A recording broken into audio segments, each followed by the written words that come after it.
Dripping down from the blue lake above is an eternal rain. It covers the city of tears in crystal blue water as it plinks off of the roofs and splashes into the gutters, bringing with it a somber sadness, befitting a once great kingdom that has fallen to ruin from an infectious plague. Hollow Knight is a game so rich with atmosphere, but this atmosphere is earned through in-depth world lore that hides in every crevice of its spaces. Here, in the City of Tears, that lore is felt more than ever. There is a looming sadness to this space, one which reigns over each inch of its intricate web. The City of Tears was once a grand palace, home to the royalty of bugs that reside underground. In the past, this place was known as the City at the Kingdom's Heart, Hollownest's heart. The city was a beacon to travelers, promising them the riches that lay in its ornate design.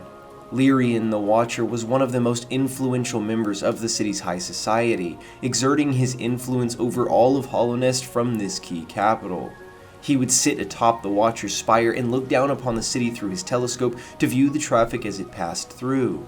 But the infection that spread across all of Hollownest penetrated the city gates and now resides here. Very few remain to tell the story of the great kingdom's fall. One of those is Emilita, who sits alone in the capital. Upon meeting her, she immediately establishes her affluence, but then she goes on to mention how she is one of the only ones left. She says, "Have you met them? My former fellows. That's them outside, their bodies shambling around all mindless and empty, and I'm still alive to witness their pathetic demise." She is a vestige to the wealthy of the city, a proof of their arrogance, and a relic of their great fall. The design of the City of Tears, though, is one of its greatest assets. Coming down the elevators and looking over the rooftops immediately immerses you within the area. From there, you can go left of screen to meet the nailsmith, a being so consumed with his work that he was able to survive the infection, or right of screen to explore the rest of the City of Tears. You can climb the Soul Sanctum and fight with its many teleporting wizards before eventually reaching their leader, the Soul Master. The Soul Master believed that consuming souls would fight off the spreading infection. In this consumption, though, he became obsessed with the idea of immortality and now presides over this area with a lust for power and for souls. There is also the Pleasure House, where you can meet the spirit of songstress Marisa, a soul destined to sing to no one. There is the Watcher's Spire, home of Lyrian, and there's the Tower of Love, in which the being that has been capturing all the grubs from across Hollownest resides. But by far the most pivotal area in the City of Tears is one not even in the city itself. Hanging above the city is a massive blue lake. This blue lake works to create the ambiance that shrouds the city as water leaks through the porous rocks above down onto every inch of Hollownest's capital.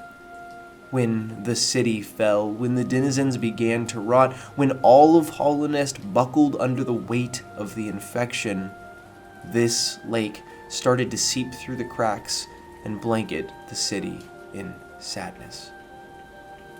When you, the humble knight, enter this place, it still holds its beauty.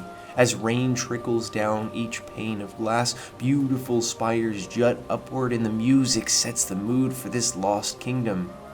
In the words of Conifer, isn't this a change from those twisting natural caverns? The rain does cast something of a sadness upon it all, but the architecture is simply splendid. Up until this point, Hollownest has felt like an underground kingdom, but the City of Tears feels otherworldly, something of an Anne Orlando or a Rivendell. The quaint music that backs your journey is of a warm peace, as voices quietly echo in the distance. There is so much depth to the areas in Hollow Knight, depth in their lore, depth in their rich history, and depth in the ambiance created by the perfect balancing of these things. Entering this area, going down the elevators, and being immersed within the ruins of Hollownest's capital creates an intrigue that has you looking into every detail of the world.